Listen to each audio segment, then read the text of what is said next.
Hello, welcome to the 16th episode of Criminal Profiling. Today we're going to look into the life and extraordinary crimes of geophysicist Matthew Falder. Born into an affluent family, Matthew grew up in Knutsford, Cheshire, attended the University of Cambridge, specializing in seismic oceanography, earning his master's and doctoral degree. At the time of his arrest in 2017, he was working as a postdoctoral researcher and lecturer in geophysics at the University of Birmingham.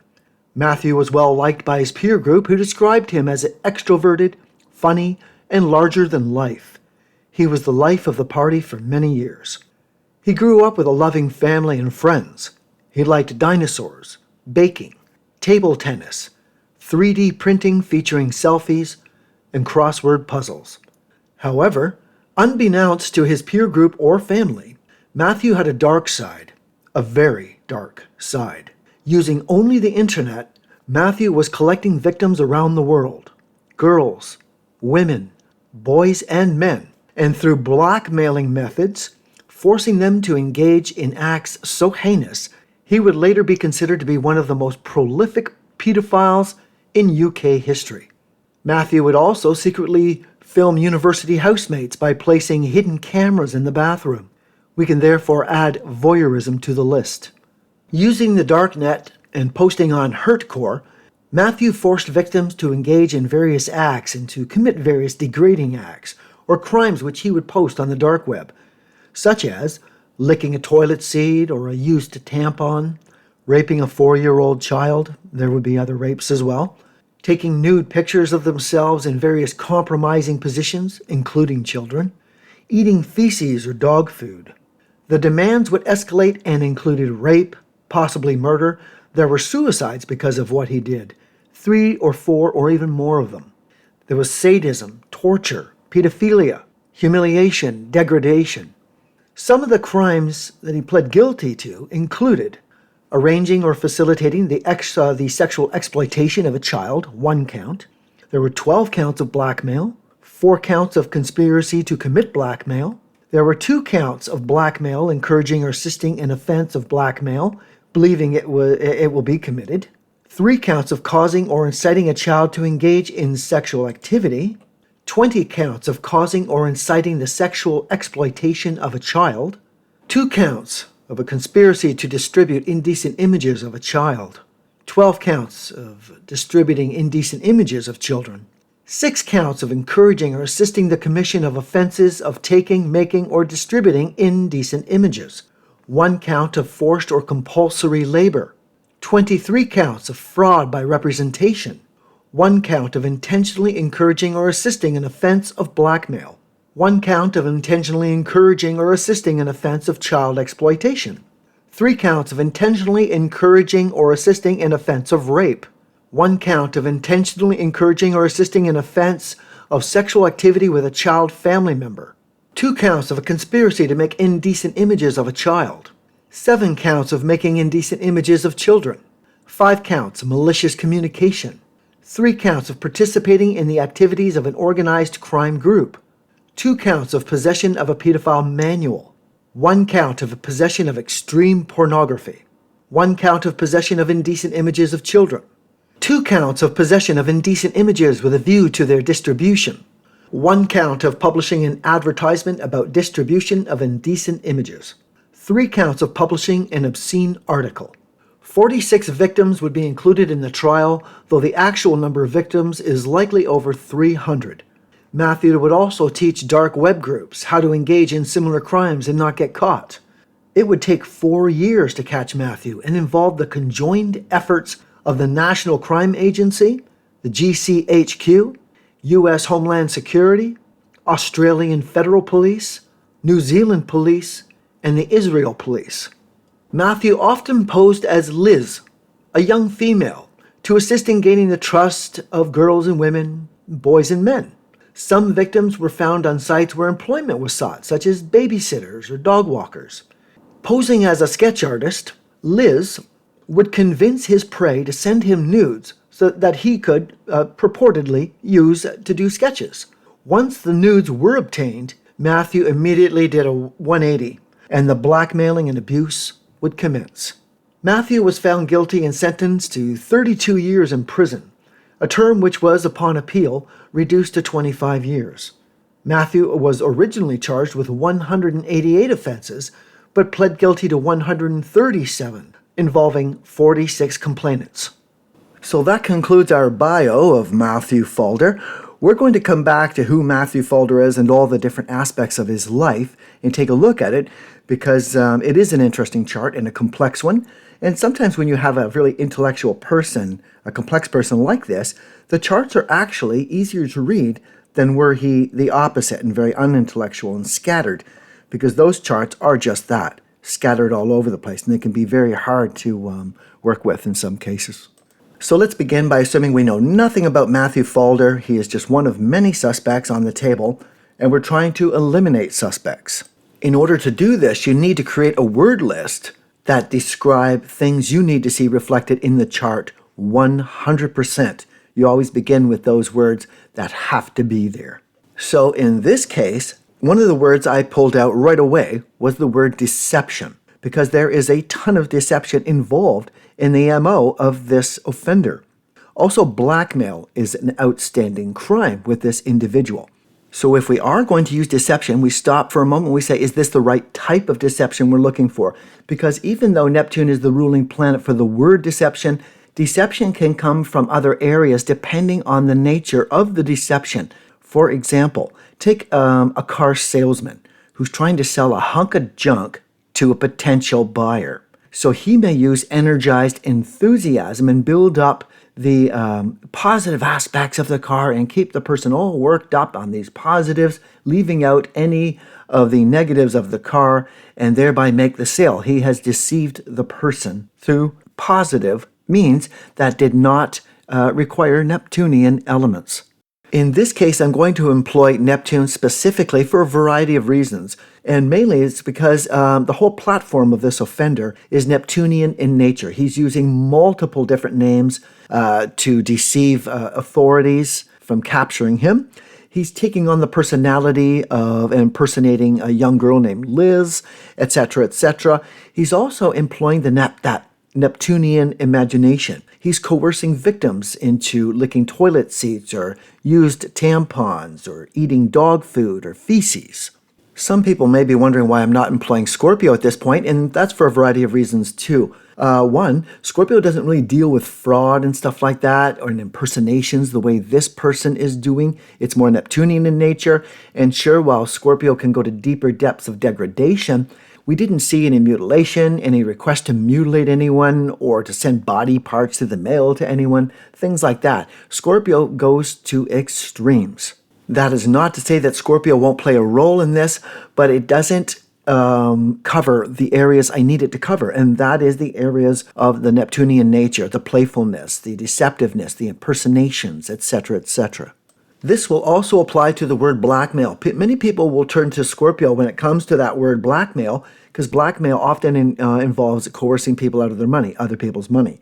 And Scorpio rules other people's money. But blackmail is actually ruled by Neptune, which is the ruling planet of Pisces, so you can look there. Pisces being the 12th sign, you can also use the 12th house. In our case, we're not using any houses because we don't have a time of birth. Our offender didn't really display these Scorpion energies. He didn't try to coerce anyone out of their money. He wasn't concerned with other people's money. He also didn't try to get any of his victims to murder any of their victims, which would have been more Scorpio in nature.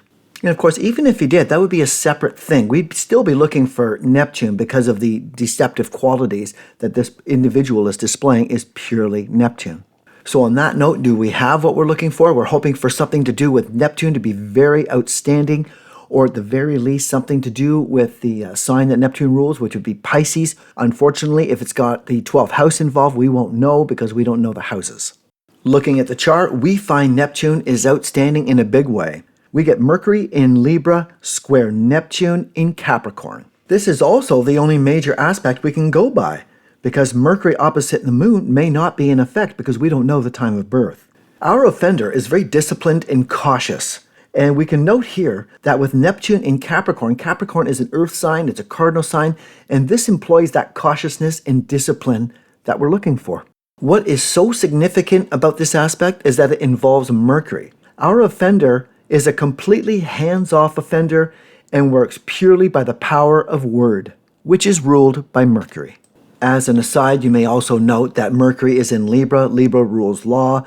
Mercury square Neptune, he's deceiving law enforcement, believes he's beyond law enforcement and they can't catch him because of his amazing deceptive abilities. We can also take note here that our offender was social. He reached out to other criminal organizations and taught them ways of deceiving not only law enforcement, but victims. So this can be reflected in this particular chart with Mercury, the communicator, in Libra, ruling law enforcement or criminal organization, anti-law, and Mercury square Neptune is, of course, deception. I am not completely sure if the offender is taking a lead or boss role in any of this, so I don't want to focus on the fact that Neptune is in Capricorn too much, as I could lead myself astray. This could simply be reflective of someone who supplies information to a powerful organization or the leader of a large organization. So we wanted to see someone with an outstanding Neptune for deception and blackmail, and we got that in spades. We can now move on to the next word. A lot of listeners will be expecting pedophilia to be one of the 100% words, but it's actually going to be a tentative word. And the reason is because pedophilia isn't the primary focus of the offender. The offender involved all kinds of age groups, not just children. He involved women, and he involved men, and he involved crimes that had nothing to do with children. So we'll need to come back to that word later. Right now, for another 100% word that I want to look up is the word sadism. Not only did this offender employ deception to a huge degree, he also employed sadism. This offender isn't out to extort money. He isn't out to murder. He's out to degrade and humiliate. He's out to really hurt people. He is a sadist through and through. And the effects of his sadism can be seen by the fact that at least 3 to 4 victims committed suicide. This offender coerces his victims to perform utterly sadistic acts, not only on themselves, but on children. The word sadism is ruled by Saturn. For those who have the word cruelty in their mind right now, you can apply that to Saturn also, and to sadism. He's a cruel and sadistic. So what we need to see in the chart is an afflicted Saturn. Either Saturn square, opposition, or inconjunct another planet, or Saturn conjunct a planet that is inharmonious with it. Looking at the chart, we get Venus square Saturn, Mars square Saturn, and I would generally include Saturn conjunct Uranus because both planets are quite strong and the conjunction between them would be very powerful for good or ill.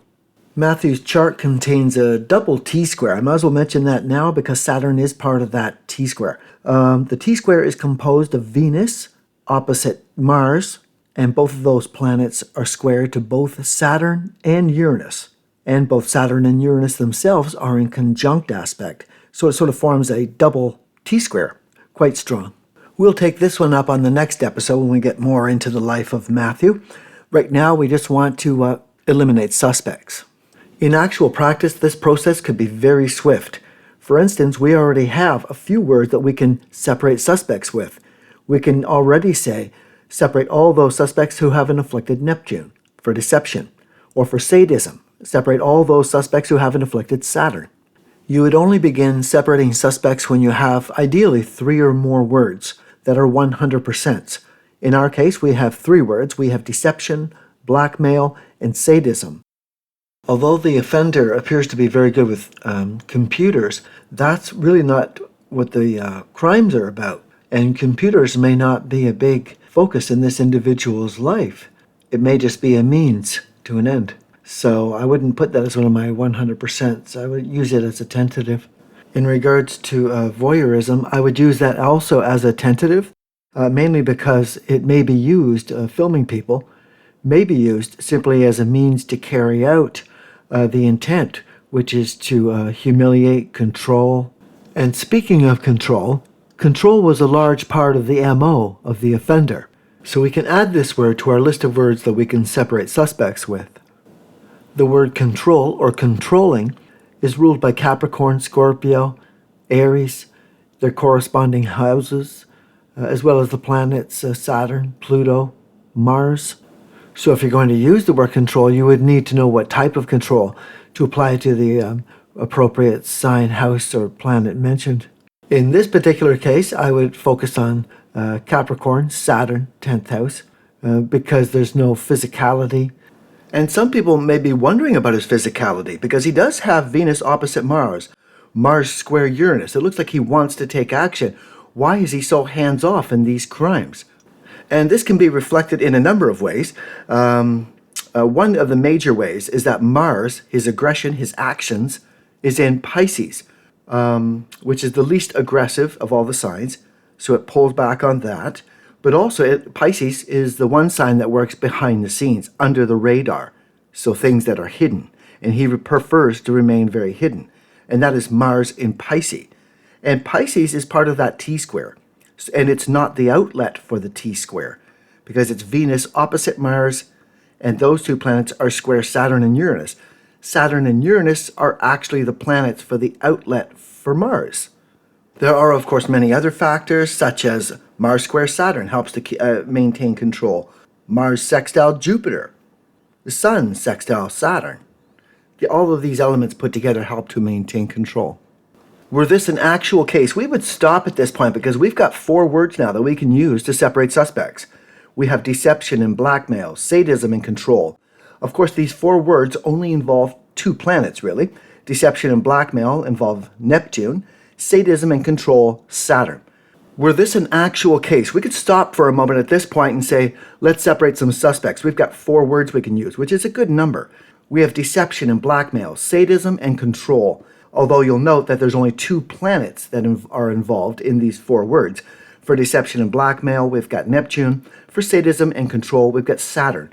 We would also look for problems within the signs ruled by those planets, right?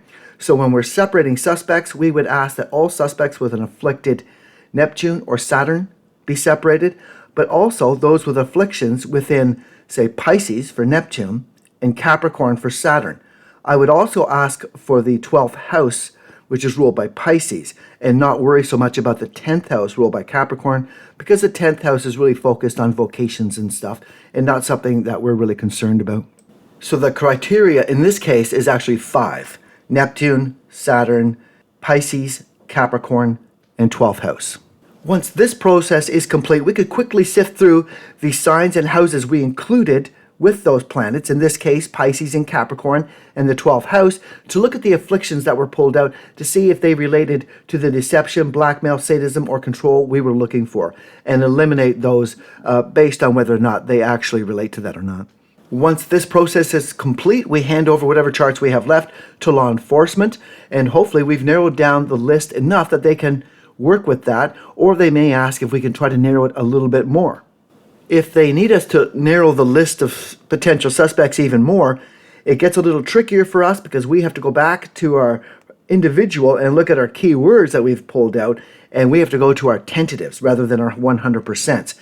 If they do want you to narrow the list a little bit more, you would probably want to go through what information the police have collected in the meantime, if there's any new information that has come to light where you could get another 100% word out of it. Because you really want to avoid using tentatives whenever possible. They just aren't trustworthy when separating suspects with them. Some listeners might be thinking, why not go after Mercury? This mind can't be perfectly normal. There must be something devious about this guy's thinking patterns. And they may well be right, but I've seen many cases where a person is completely devious and his actions and everything make it appear that he's got a really warped mind. When you do their chart, the mind is perfectly fine, and it's actually other parts of the chart that give that impression. So it still has to remain a tentative. I would definitely not use pedophilia as one of the tentatives to look into. It's too difficult to see in a chart. This person may not be a pedophile because he appears to be more involved with torture and cruelty. And to torture a child, it doesn't get any more cruel than that. So that's maybe why the focus there. I don't know. For myself, I would probably choose computers or voyeurism, more likely computers, and then try to sift through those and see what I got. And that's only because he is so good on computers and does teach others methods of avoiding detection and whatnot. That concludes this episode. Next episode, we're going to get right into the life of Matthew Falder, the whole works, and he's got a very interesting chart, so we'll see you then.